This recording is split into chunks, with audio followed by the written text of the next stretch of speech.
नमस्कार कनक न्यूज स्वतंत्र साक्षात्कार को स्वागत करछी मु अनुज। जेतेबेले कोनोसी अग्निवर्षा कथा कहा जाए कि अग्निवर्षा भाषण कथा कहा जाए विशेष करके जातीय स्तर में से समय जो किछि राजनेता का ना आगु को आसे से भितर बीजेपी रो आगधाड़ी नेत्री मीनाक्षी का ना आसे। आम सहित अच्छा मीनाक्षी मैम सहित कथा हवा जानिया हृदय कथा राजनीति कथा तो हवा सहित व्यक्तिगत कथा भी जानिबा। बहुत बहुत शुक्रिया आपका, आपने हमें समय दिया। थैंक यू अनुज, नमस्ते। मीनाक्षी जी, अगर आपका नाम ही बोलें और आप जहाँ खड़े हों तो लोगों के दिमाग चलता रहता है कि अभी तो कुछ होने वाला है। अभी मीनाक्षी जी से जुबान से जो निकल गया वो ऑपोजिशन के लिए बहुत ही खतरा हो सकता है। आप सोच समझ के बोलती हैं या आप यहीं ऐसे? नहीं, ईश्वर की कृपा भी होती है और बहुत सालों का काम होता है जो चुपचाप किया जाता है। तो हर बार सब चीज़ टीवी के आगे, रेडियो के आगे नहीं होती, उसके पीछे बहुत पुरानी चीज़ें, प्रिपरेशन, पढ़ाई, बहुत चीज़ें होती है और सबसे बड़ी ईश्वर की कृपा रहती है। तो मैं वही कहूँगी कि जो मेरा लाइफ में जो भी चीज़ें हुई पॉजिटिव नेगेटिव मिला के वही व्यक्ति को बनाती हैं। हर व्यक्ति की ज़िंदगी में मुझे ऐसा लगता है कि जो भी हमारे संपर्क में लोग आते हैं, जो भी सिचुएशंस हम लोग झेलते हैं या जिसमें हमें खुशी मिलती है, दुख सुख, अच्छा बुरा, वो सब की छाप हम पे छूटती जाती है और वही छाप हमको बनाती है। क्या वही छाप आपको बनाया? बिल्कुल। आप वकालत के बारे में बात करें या राजनीति के बारे में बात करें तो आपकी ज़िंदगी में ऐसा कुछ अनुभव हुआ कि मुझे इस डायरेक्शन में जाना है, मुझे इस डायरेक्शन में जाना है? शायद बहुत जनता को ये बात नहीं पता होगा। नहीं, बहुत कुछ हुआ, लेकिन मैं उन चीज़ों के बारे में जिक्र करती नहीं हूँ क्योंकि मुझे लगता है कि आपने जैसे मेरे से बात करना शुरू किया तो आप मुझे कोई कम कॉन्फिडेंट महिला के रूप में देखते हैं? जी सर, कभी भी नहीं, आप एक विनर को देखते हैं। लेकिन जब हम नेगेटिव बातें करते हैं या कमियां गिनते हैं या विक्टिम के रूप में दिखाई देते हैं, अरे ऐसा हो गया वैसा हो गया, तो उसकी वजह से जो लोगों की, खास तौर पे महिलाओं की, बच्चियों की शक्ति बढ़ना चाहिए वो कम होता है और उस नेगेटिव नैरेटिव को हम परमानेंस देते हैं। तो इसलिए मैं कभी भी नेगेटिव बातें करती नहीं हूँ। मैं कहती हूँ अच्छा जो आना है आने दो, उसको हम निपटा देंगे। एवरीथिंग इज ओके, मतलब एब्सोल्युटली सब होता रहेगा अपने आप। नहीं होगा और उसका जवाब भी मिलेगा, उसका वक्त के इंतजार। तो आप ये सोचते हैं कि everything is fixed by God? Absolutely okay. मैं ये मानती हूँ कि बहुत साधारण तरीके की जैसी बाकी महिलाएं हैं वैसी ही मैं हूँ, कोई अंतर नहीं है। सच में? सच में। या आप मतलब इंटरव्यू दे रही हैं इसलिए कह रही हैं? नहीं, मैं मानती हूँ। अच्छा, अभी मैं अभी नहीं, हमेशा से मानती हूँ कि मैं मानती हूँ कि हम सब साधारण लोग हैं। ईश्वर जब कृपा कर दे और जिस स्थान पे ले जाना चाहता है और जो हथियार या औजार उसको चाहिए वो काम करवाने के लिए, वो उसको चुन लेता है। तो जो भगवान ने मेरे नसीब में काम लिखा है वो काम करे बिना मैं इस धरती से नहीं जाने वाली। वो काम करवाएगा मेरे हाथों से। अच्छा, सबसे ज्यादा आपको संतुष्टि किसमें मिलती है, वकालत या राजनीति? सच बताइएगा अपने दिल से पूछ के।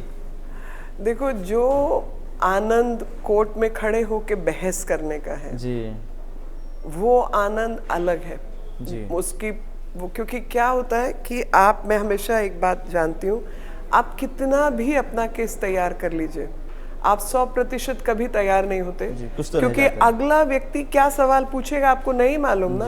वो एक अनभिज्ञता रहती है जी। आपके विपक्ष वाले लोग क्या मुद्दा लेके आएंगे आपको नहीं मालूम। तो आप 4-5 लोगों के साथ अकेले खड़े होकर जब लड़ रहे हैं, आपकी टिप्स पे सारी फाइल, नियम कानून, इधर उधर की 50 चीज, फैक्ट्स, ये सब रहना है। तो उस वक्त जो आनंद की स्थिति होती है वो परम होती है। लेकिन हर सेकंड में हार जीत का भी सब पहलू नहीं, हम तो कहते हैं, मैं तो कहती हूँ वकील हर रोज एग्जाम देते हैं। अच्छा। हर वकील हर दिन इम्तिहान दे रहा है, वो हर केस में इम्तिहान दे रहा है, तो उसका तो हार जीत चाहे कितना ही पता हो कि क्लाइंट निकम्मा है, गलत काम करके आया है, पता होता है जी। पर जब आप बहस करते हैं तो आप तो ये कहते हैं कि उसने कुछ गलत किया ही नहीं, और उस केस को हारने का दुख भी रहेगा कि यार मैं तो पूरी बहस किया, सब उसको निकालने का पूरा प्रयास किया, लेकिन अब जज ने तो जजमेंट देना है। वो लेवल डिसएंगेजमेंट का आने में क्या आप इन्वॉल्व हैं और आप डिसएंगेज्ड हैं, आपको पता है कि मैं यही कर सकती हूँ, इसके आगे मेरा बस नहीं, मैं भगवान नहीं हूँ और ना मैं जज हूँ, और पाप की सजा अगर मिलनी है तो मिलेगी, मेरे नसीब में क्या।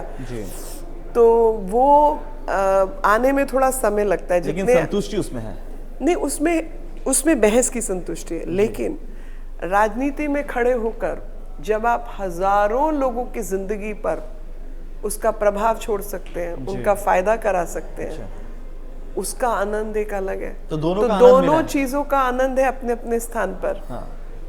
बहस करके अपनी इंटेलेक्चुअल कैपेसिटी का शार्पन करने का काम एक उसका आनंद है।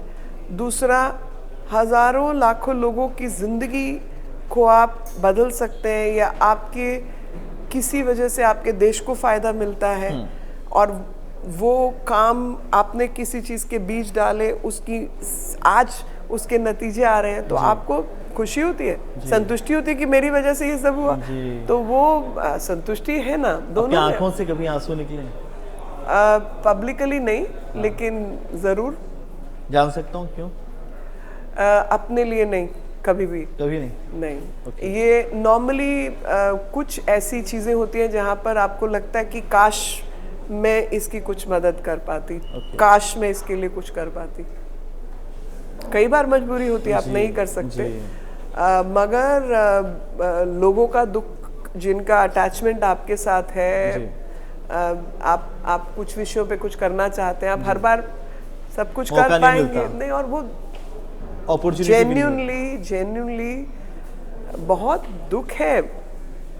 और जब आप मदद करने के लिए निकलते हैं तो वो दुख आंख में आता है ना, आंसू निकलते हैं, बिल्कुल निकलते हैं।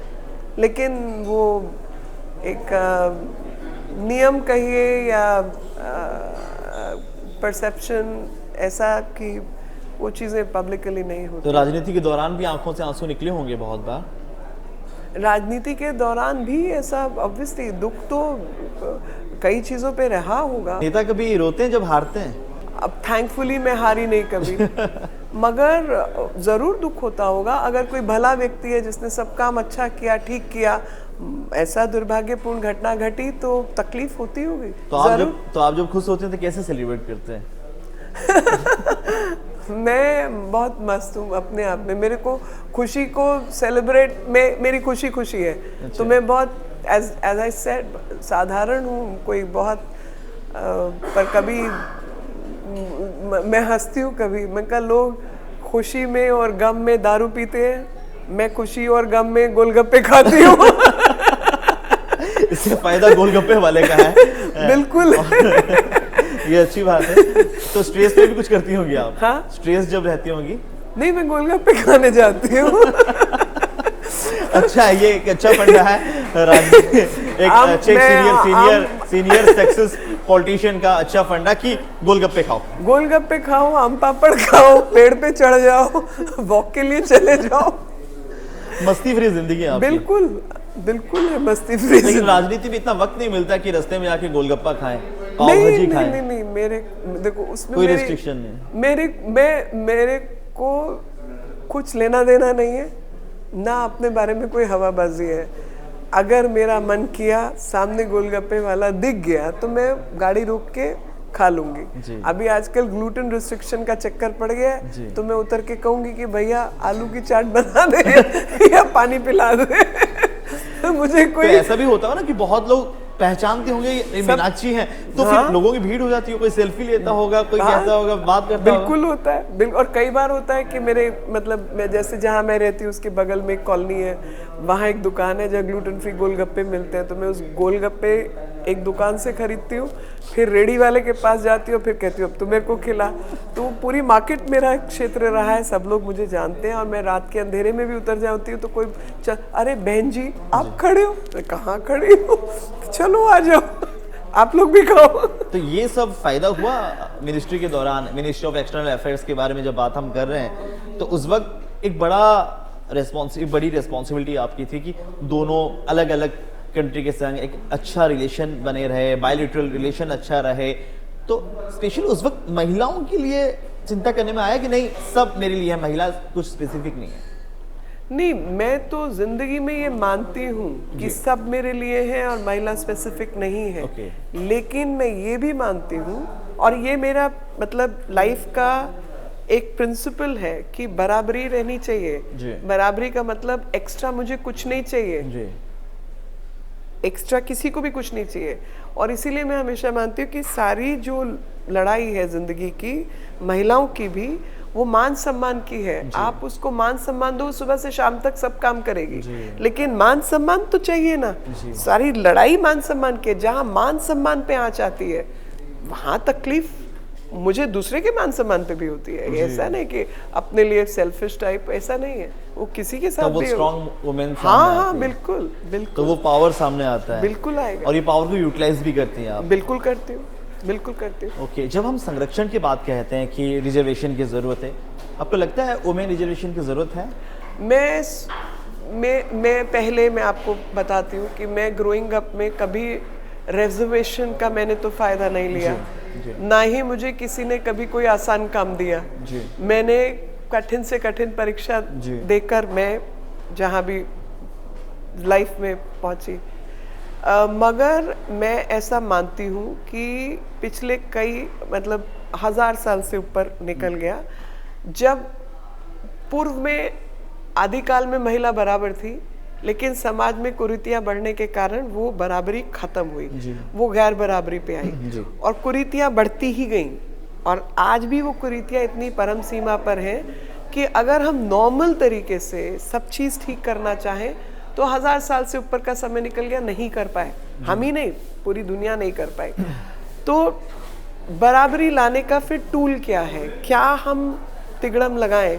कौन सी चाबी से उस ताले को खोलें कि वो बराबरी आए? तो उसका तरीका मुझे यही लगा, एक तो महिलाओं को एक आइडियल मिले ना, जब आसपास दिखाई देता है यार ये महिला कर सकती है तो मैं भी कर सकती हूँ।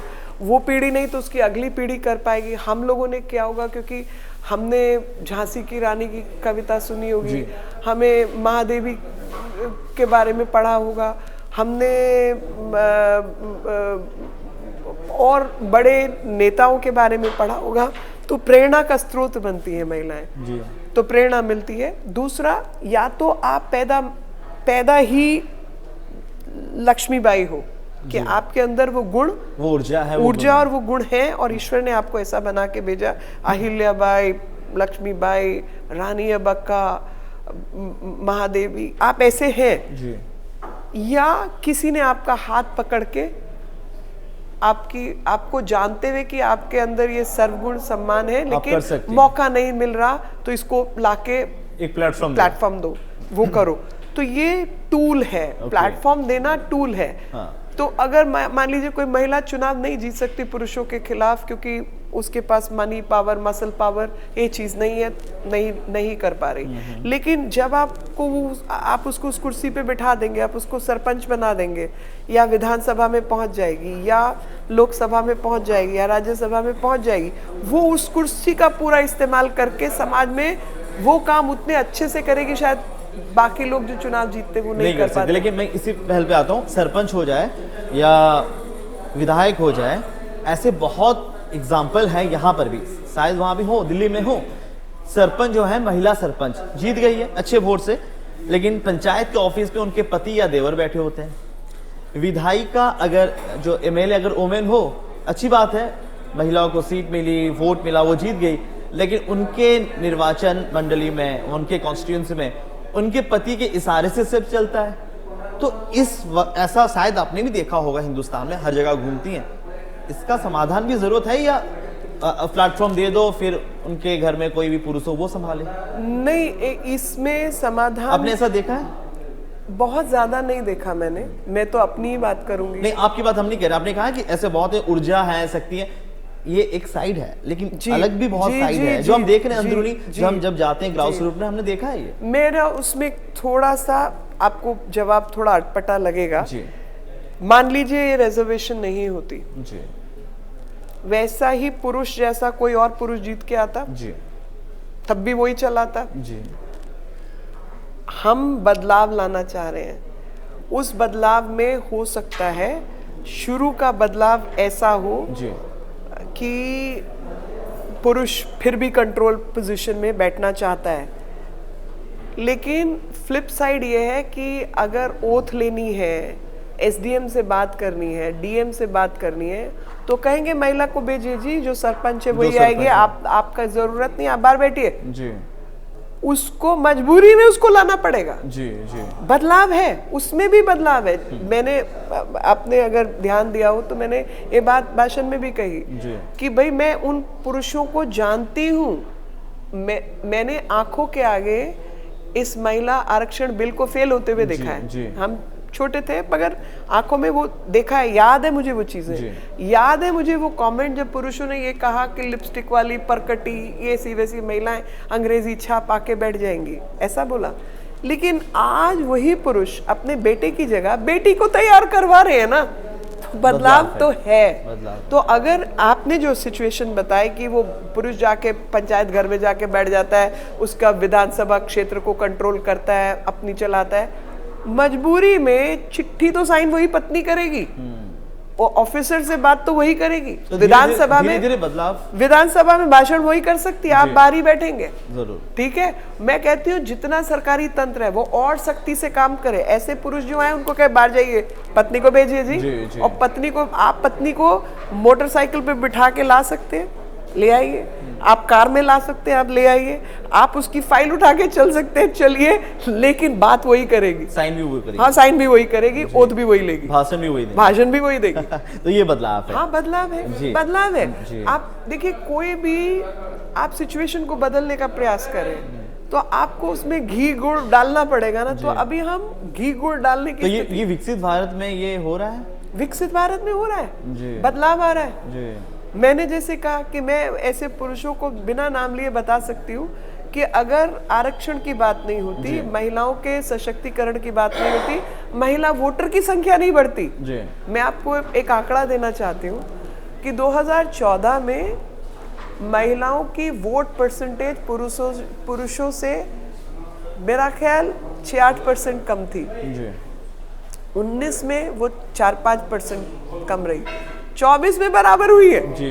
तो अगर महिला एक पॉलिटिकल राजनीतिक ग्रुप के तौर पे सामने आई है तो पर फोर्स आपको महिलाओं की संख्या भी बढ़ानी है, महिलाओं के लिए काम भी करना है और उनकी तकलीफों को भी खत्म करना है। बहुत योजना महिलाओं को लेकर होती है, उज्ज्वला की बात कर लें जी, उड़ीसा में लक्ष्मीपति दीदी की बात कर दें, पूरे भारत में लखपति दीदी, पूरे भारत लखपति दीदी की बात कर दें, या अभी सुभद्रा योजना की बात कर दें जो उड़ीसा में हो रहा है। तो ये एक महिला वोट बैंक को भी खींच रही है, बदलाव लेके आ रहे हैं। अब मैं अनुज आपसे एक बहुत छोटी सी बात करती हूँ, आप मुझे बताइए, मेरी तो खैर उम्र आपसे बहुत ज्यादा है, लेकिन आपकी उम्र में भी आपकी बहन भी होंगी, घर में माता भी होंगी, पत्नी भी होगी, आप बताइए कि जब वो ग्रोइंग अप लड़कियां स्कूल में जाती थी, कोई सैनिटरी पैड मुंह से बोल सकता था? नहीं, मुंह से नहीं बोल सकते, इस्तेमाल की बात बहुत दूर है।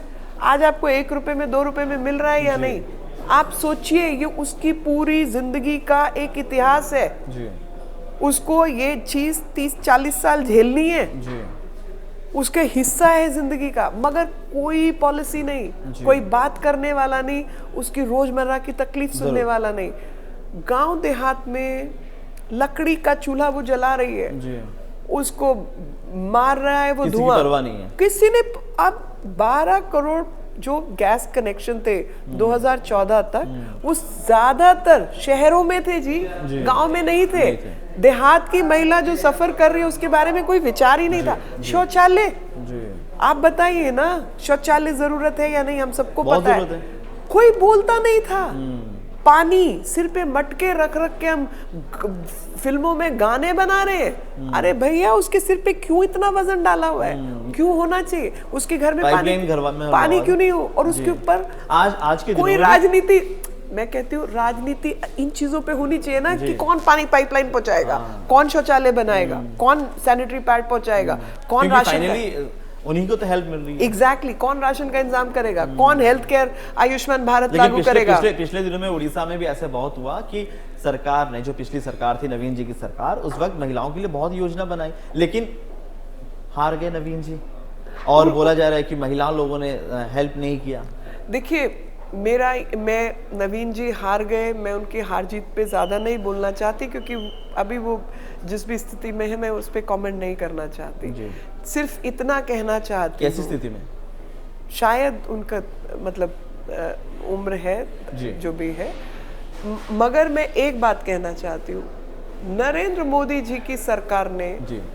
उस पीड़ा को समझा और उस पे एक्चुअल काम करके दिया। योजना या बुरी नियत मैं उस पर नहीं कह रही हूँ, ऐसा नहीं है, मैं नहीं मानती कि पुरुष बुरे हैं, बिल्कुल नहीं मानती, लेकिन कई बार कुछ चीजें करनी होती हैं जी, आपको उदाहरण साबित करना होता है, कुछ आगे बढ़ के काम करना होता है। तो जैसे कि इनकी अगर आप बात करें उड़ीसा की या प्रधानमंत्री जी की, मैं जानना मतलब मेरे को आज भी वो दिन याद है, 2015 की बात है शायद, 15 में प्रधानमंत्री जी का भाषण, लाल किले से हम सब लोग बैठे थे नीचे,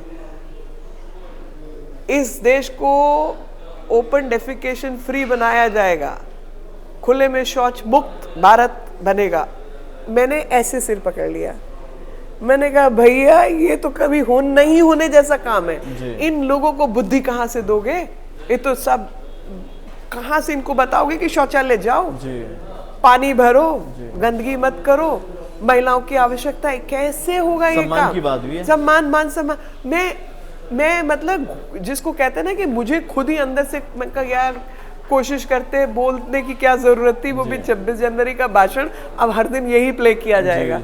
लेकिन जब देश में 20 करोड़ शौचालय बन गए तो लगा कि एक बड़ा फोकस था, मतलब, और ऐसा नहीं कि हम नहीं चाहते थे, आप में हम सब चाहते हैं कि शौचालय हो, हम सब चाहते हैं पानी घर में हो, हम सब चाहते हैं सफाई हो, कूड़े का प्रबंधन हो, निस्तारण हो, हम सब यही चाहते हैं। लेकिन ये हो पाएगा नहीं हो पाएगा, वो क्षमता को पहचानना और उसको क्रियान्वयन करना, मुझे उस पे शक था, लेकिन वो क्रियान्वयन भी हुआ। अभी और भी होना बाकी है बहुत कुछ, अभी बहुत मैं आधा ग्लास बोलती हूँ, मैं इसीलिए आधा ग्लास बोलती हूँ, आधा ग्लास भरा है, बहुत काम हुआ है, बहुत ज्यादा काम हुआ है, लेकिन अभी जो खाली है उसको भरना है जी। ऑपोजिशन उसको अलग तौर से देख रहे होंगे, अरे कि आधा खाली है।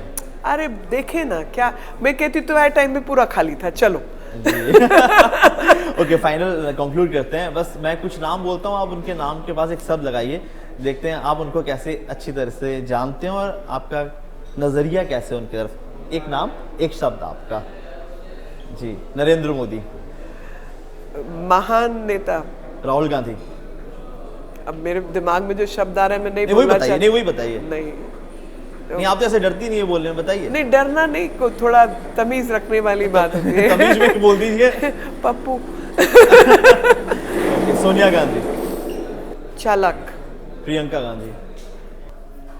कुछ वो हमारे पंजाबी में एक शब्द होता है फोका, मतलब हल्का। किससे डर लगता है आपको? ऊपर वाले से। जब दुख होता है तो किसके पास जाती है? वो या मेरे पति। बहुत बहुत शुक्रिया हमसे बात करने के लिए और अपने दिल की बात करने के लिए। मुझे भी महसूस हो रहा है कि शायद इससे पहले ऐसा इंटरव्यू नहीं हुआ होगा जहां आपने अपने दिल की बात इतने आराम से कह दी। बहुत बहुत शुक्रिया हमसे बात करने के लिए। Thank you. स्वतंत्र उपस्थापना नमस्कार।